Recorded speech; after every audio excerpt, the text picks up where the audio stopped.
তাহলে আজকের মূল টপিকস হলো কি ওয়ার্কশিট। ওয়ার্কশিটের 3 ধরনের মূলত হয়, একটা হচ্ছে 10 কলাম, একটা 8 কলাম, একটা 12 কলাম। আমরা আজকে তোমাদের শেখাবো 10 কলামের। 10 কলামের সাধারণত কি কি ঘর হয়, আগে ঘরগুলো দেখো। Accounts title, trial balance, adjustment, adjusted trial balance, income statement, balance sheet. ঠিক আছে, এই ট্রায়াল ব্যালেন্সের তোমরা প্রশ্নে যা আছে এরকম যখন ওখানে নেবে, প্রশ্নে যা আছে হুবহু তাই তুলবে দেখে দেখে। ট্রায়াল ব্যালেন্সের তেমন কিছু শেখানোর নাই। ধরো এই যে ক্যাশ কত 1,14,000, এই যে 1,14,000। অ্যাকাউন্ট রিসিভেবল কত 56,200, 56,200। এইভাবে যা আছে হুবহু দেখে দেখে তুলবে। এই প্রশ্নটা আমরা অ্যাকাউন্টিং 2016 সালে আসছে, সেই প্রশ্নটাই তোমাদের আমি এখন অঙ্ক করে দেখাবো। ঠিক আছে, তাহলে এইটা নিয়ে কারো কোনো প্রশ্ন নাই আছে? নাই, প্রশ্ন নাই। এইবার আমরা অ্যাডজাস্টমেন্টগুলোর কাজ করব। অ্যাডজাস্টমেন্টের প্রথমে কি আছে দেখো, সাপ্লাইজ অন হ্যান্ড 7,500 টাকা। তাহলে কি হবে, জাবেদা কি হবে, যেহেতু উপরে সাপ্লাইজ আছে তাইলে এইটার থেকে এইটা বিয়োগ দিবা। নিচেও সাপ্লাইজ উপরেও সাপ্লাইজ, তাহলে এরকম হলে বিয়োগ করবে। 10,500 থেকে 7,500 বিয়োগ দিলে কত হয়, মেবি 3,000। কত? 3,000 টাকা। তাহলে ওইটার জাবেদা কি হবে, সাপ্লাইজ এক্সপেন্স ডেবিট। এখন একটু সাপ্লাইজ এক্সপেন্স ডেবিট কত টাকা, 3,000 টাকা। আর সাপ্লাইজের ঘরে ক্রেডিট করে দিবে 3,000 টাকা। ঠিক আছে, এটা নিয়ে কোনো প্রশ্ন আছে? ডিপ্রিসিয়েশন 6,000 টাকা পার ইয়ার, 1 বছরে। আমরা অঙ্কটা করতেছি কোয়ার্টারের, কিন্তু 3 মাসের অঙ্ক করতেছি। তাহলে যেহেতু 6,000-এর, তাহলে 6,000 12 দিয়ে ভাগ দিয়ে 3 দিয়ে গুণ দিবে, তাহলে কত হবে, 1,500 হবে। 1,500 টাকা করে। তাহলে ইন্স্যুরেন্স কি তোমার ডিপ্রিসিয়েশন এক্সপেন্স 1,500 টাকা। ডিপ্রিসিয়েশন এক্সপেন্স হলো কত টাকা, 1,500 টাকা ডেবিট করবে। এগুলো প্রত্যেকটা ডেবিট ক্রেডিট লিখে নিবে। হ্যাঁ, প্রত্যেকটা ডেবিট ক্রেডিট লিখে নিবে। এখানে ডেবিট ক্রেডিট, ডেবিট ক্রেডিট। হ্যাঁ, জি স্যার। তাহলে 1,500 টাকা ডেবিট। এবার অ্যাকুমুলেটেড ডিপ্রিসিয়েশন যেখানে নাই নিচ দিয়েই লিখে নিব, অ্যাকুমুলেটেড ডিপ্রিসিয়েশন 1,500 টাকা ক্রেডিট। ঠিক আছে, তোমরা মনে রাখবে যে নামগুলো উপরে পাবা না সেগুলো নিচ দিয়ে লিখে নিবে। ইন্টারেস্ট এক্সপেন্স অ্যাকুরেট আছে 6 মান্থ নোট পেবল জানুয়ারি 1, 3,000 টাকা। এটার জাবেদা কি হবে, interest expense debit, interest payable credit. Interest expense debit আর হলো interest payable credit. Interest payable credit কত টাকা, কত টাকা, 1,500 টাকা না 3,000। 3,000, এই যে ইন্টারেস্ট তো 3,000 দেখতেছি। 3,000 টাকা আগেটা বলছি। হ্যাঁ, তারপরে ইন্স্যুরেন্স এক্সপায়ার্ড হয়ে যাবে পার মাসে কত করে, 1,500। তার মানে আমরা 3 মাসের অঙ্ক, তাহলে 3 15 4500। না, এটা প্রতি মাসে 1,500 অঙ্ক করতেছি। কয় মাসে, 3 মাসে। তাহলে 3 15 4500 হবে। কত হবে, 4500। এটার জাবেদা কি হবে, insurance expense debit, insurance expense debit কত টাকা, 4500। আর প্রিপেড ইন্স্যুরেন্স ক্রেডিট, এই যে প্রিপেড ইন্স্যুরেন্স আছে এডের করে দিবা 4500 টাকা ক্রেডিট।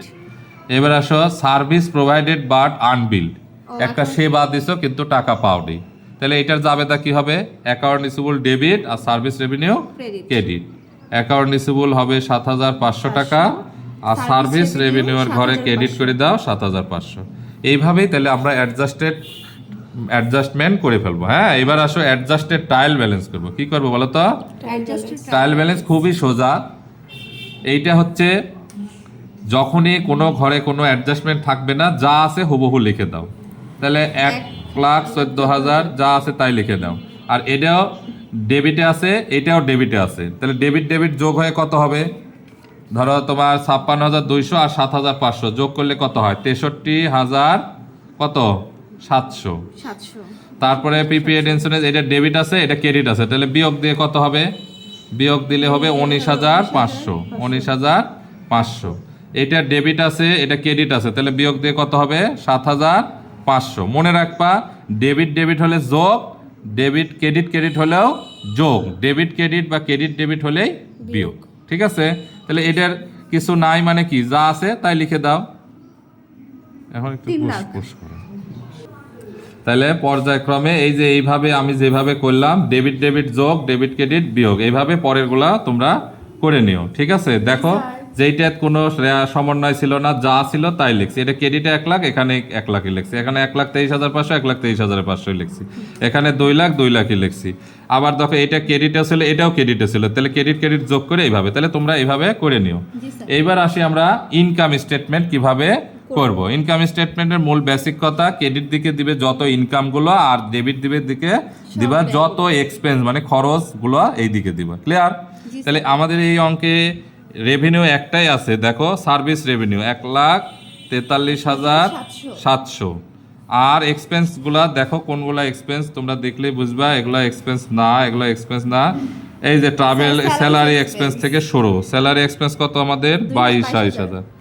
তারপরে ট্রাভেল এক্সপেন্স কত 13,000। তারপরে রেন্ট এক্সপেন্স কত 12,000। তারপরে মিসেলেনিয়াস এক্সপেন্স হলো 2,000। Supplies expense 3,000। Depreciation expense 1,500। Accumulated হবে না। Interest expense 3,000। তারপরে আছে ইন্স্যুরেন্স এক্সপেন্স 4,500। এইবার মজার জিনিস, এবার আমরা এখান থেকে নিট ইনকাম বের করব। কিভাবে নিট ইনকাম বের করে তোমার আমি এখন দেখাবো। নিট ইনকাম বের করব আমরা, এইদিকে লিখে নাও নিট ইনকাম, ঠিক আছে? এগুলা কিন্তু প্রত্যেকটা তোমরা যোগফল নামাবো, হ্যাঁ? এখন আমরা এদিকে সেল আয়ের দিকের যোগ আগে নামাই নিলাম 1,43,700। একই পরিমাণ যোগ এদিকে নামাই নিবা 1,43,700।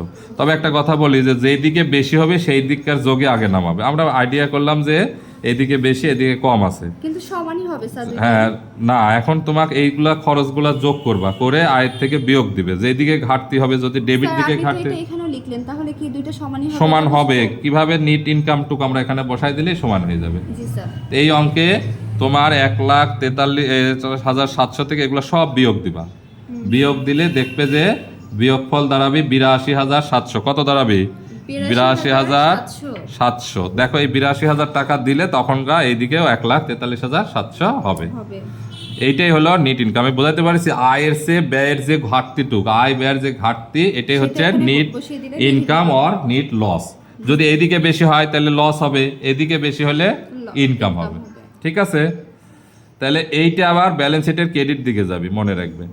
আর যদি তোমার লস হয় তাহলে ব্যালেন্স শিটে ডেবিট দিকে যাবে। আমি আবারও বলি লস কিভাবে হয়, যদি খরচ তোমার আয়ের চেয়ে বেশি হয়ে যায় তাহলে কি হবে? লস হবে। আর যদি খরচ কম হয় তাহলে নিট ইনকাম হবে। এবার হ্যাঁ নিট ইনকাম, তাহলে নিট ইনকামের আমরা ইনকাম স্টেটমেন্ট শেষ করলাম নিট ইনকামের মাধ্যমে। এইবার আমরা ব্যালেন্স শিটটা করি। ব্যালেন্স শিটের মূলত মেন কথা, এদিকে ডেবিট দিকে তোমার যায় যত সম্পদগুলো, আর এদিকে যায় যত দায় ও মালিকানা সত্ত্ব। এছাড়াও তোমরা একটা চুরি বুদ্ধি শিখাই দিই। চুরি বিদ্যাটা হলো যেই ঘরে কোনো তথ্য আমাদের যায়নি ইনকাম স্টেটমেন্টে, সেই ঘরে তথ্যগুলাই ব্যালেন্স শিটে যাবে।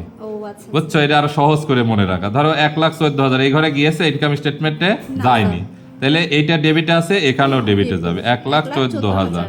এইটা গেছে, এটাও যায়নি, এটা 63,700 টাকা, এটা 19,500 টাকা, এটা কত 7,500 টাকা, এটা কত 3 লাখ টাকা। এই দেখো এটা ক্রেডিটে গেছে, এটাও ক্রেডিটে দেবো, ঠিক আছে? এটাও যায়নি 1 লাখ, এটা হলো 1,23,500, 1,23,500। এটা কত 2 লাখ, ঠিক আছে? এটা কত 6,000। তাহলে দেখো এই পর্যন্ত আমাদের কোনো ইনকাম স্টেটমেন্টে কোনো তথ্য ছিল না, আমরা যা ছিল হুবহু নিয়ে যা ব্যালেন্স শিটে বসাইছি। এবার দেখো ইনকাম স্টেটমেন্ট এই ঘরে আছে, এই ঘরে আর আমরা দিব না, ঠিক আছে? এ গেছে দিব না, এটা গেছে দিব না, এটা গেছে দিব না, এটা এই যে অ্যাকুমুলেট ডিপ্রিসিয়েশন ক্রেডিটে ছিল, এই ক্রেডিটে দিয়ে দিব আমরা। ক্লিয়ার? এটা তো অনেক সহজ। হ্যাঁ, ইন্টারেস্ট পেবলটা যায়নি, এটা আমরা দিয়ে দিব। এখন দুই পাশের যোগ নিবা, যোগ নিয়ে যদি মিলে যায় তাহলে তোমার অঙ্ক হয়ে গেছে। আশা করি আমাদের ঠিক আছে। 5,10,700 হবে। এইদিকে যদি যোগ করো 5,10,700, এদিকেও হবে 5,10,700। দুইটা সমান হবে, হ্যাঁ। যদি এই দুইটা সমান হয় তবেই তোমাদের অঙ্ক হবে। আশা করি এই ভিডিওটা যদি তোমরা একবারে না বুঝো, কয়েকবার দেখো, তোমার এই ওয়ার্কশিট নিয়ে আর কোনো ঝামেলা হবে না। এই অঙ্কের মূল সমস্যাই হয় হচ্ছে অ্যাডজাস্টমেন্ট। এই অ্যাডজাস্টমেন্টগুলা একটু প্র্যাকটিস করবে যে কি জাবেদা হয়, কি সমস্যা হলে কি জাবেদা হয়। এইটা করলে তোমার এই অঙ্ক আর কোনো সমস্যা হবে না। ভালো থেকো।